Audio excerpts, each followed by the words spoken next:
If you're someone who finds yourself mixing dough significantly longer than a recipe calls for in your mixers, like 20 minutes, 30 minutes, 40 minutes, it just doesn't come together, or you constantly struggle with making brioche dough or high hydration, milk breads, soft doughs, I need you to hear this for a minute.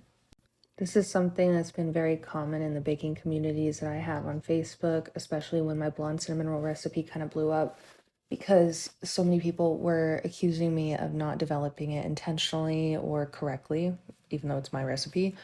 And thousands of people genuinely would throw away their dough, get pissed off at the recipe, and say that it had to be wrong because it was sticky, it was wet, their mixer wasn't doing it.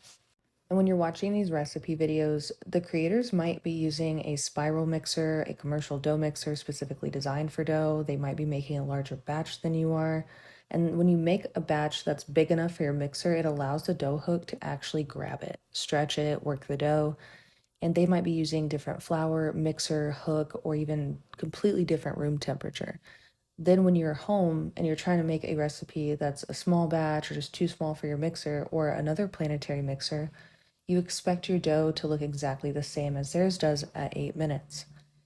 I'm not about slamming KitchenAids or anything on here, but they are not spiral mixers and they're not equally efficient like most of the ones that we're using at developing every type of dough, especially very soft and rich doughs or batches that are just too small for the hook to engage properly.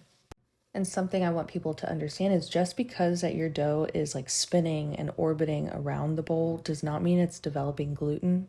Movement is not the same as work, and if that dough is mostly riding around the hook instead of being stretched, folded, creating tension, it's not gaining much strength at all from that motion alone. In fact, if you've left your mixer on before for 25, 35 minutes, your dough felt different, more likely just because of the time passing.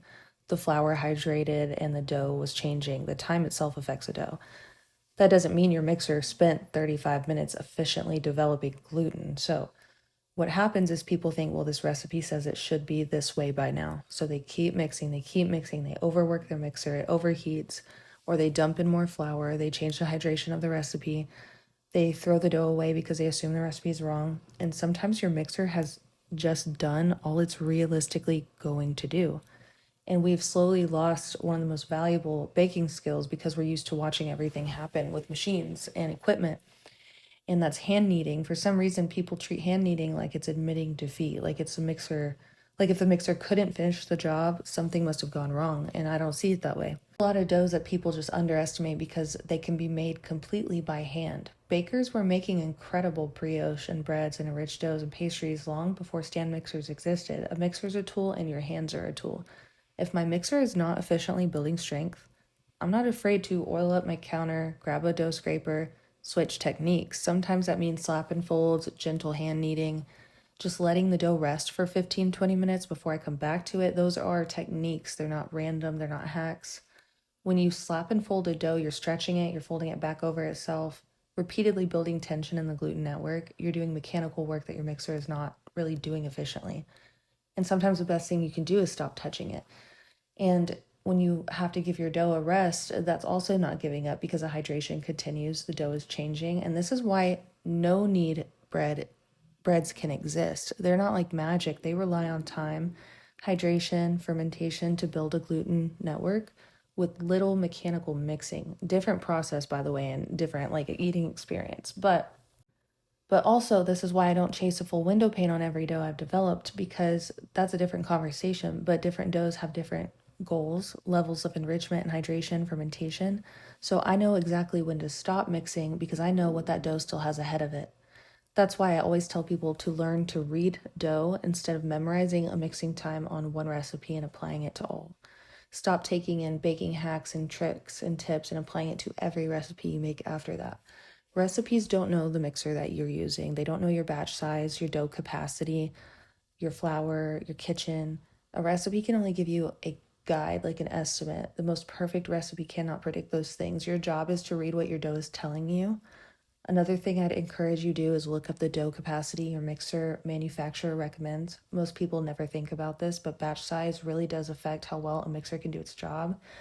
When those cinnamon rolls like did what they did on Facebook and I had all these people complaining about it, I saw that people were using my recipe that called for 1,200 grams of flour in their 4.5 quart kitchen aids. So batch size really does affect how well a mixer can do its job. If you're making a batch that's a lot smaller than what your mixer was designed to handle too, don't be surprised if it struggles to develop a very soft dough and it just like stays in this batter state. And while we're here, sticky doesn't automatically mean bad either, or underdeveloped, overproof, the recipe is wrong. Those are all different conversations. But when someone says that a certain dough is not necessarily beginner friendly, by the way, it doesn't mean a beginner shouldn't make them. But it doesn't mean they're impossible either. It just means that dough is going to be less forgiving. That recipe is going to ask more of you, ask you to recognize when your mixer's reached its limit, when your dough needs a rest, when it needs another technique, when to stop expecting every dough to behave like sandwich bread. And I'm not trying to convince you to stop using your mixer or that mixers suck. I hope that that's obvious. But it just might not be the best tool for a certain stage of the dough. And you might be able to make some doughs start to finish by hand that you haven't tried. So just understand your dough, what it needs to get to the finish line. And there's tons of troubleshooting like this that are different conversations.